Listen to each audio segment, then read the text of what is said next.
What's up, everybody? Today I'm going to go over the frequency response of the 1073 EQ, which is a very popular and famous vintage EQ.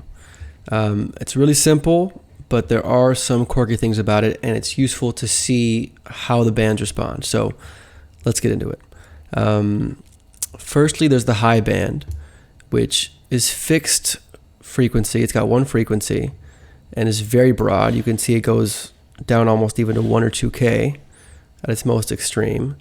But it's a fixed frequency, so that's really all you get. Next, we have this mid band, which you can see is also very broad, and even when it's pushed to the max, gets a slight spike at the top, almost like a Pultec EQ. And that's the same is true in the reverse. And you'll notice that different frequency bands have a different bandwidth, so it's going to sound different depending on what bandwidth you're on.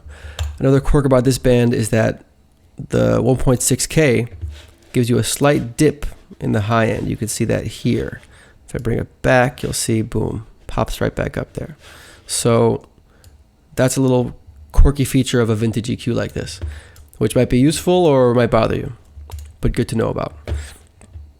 And then lastly, you have this low shelf, which is also very broad. You can see it says 220, but really we're hitting as high as 500 in some cases. And yeah, broad low shelf with some frequency options. And lastly, we have this low cut, which is pretty typical, kind of a broad, gentle low cut.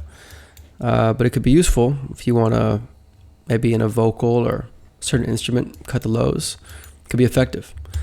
So that's it. Pretty straightforward. Hopefully this was useful. If it was, leave a comment. If it wasn't, leave a comment.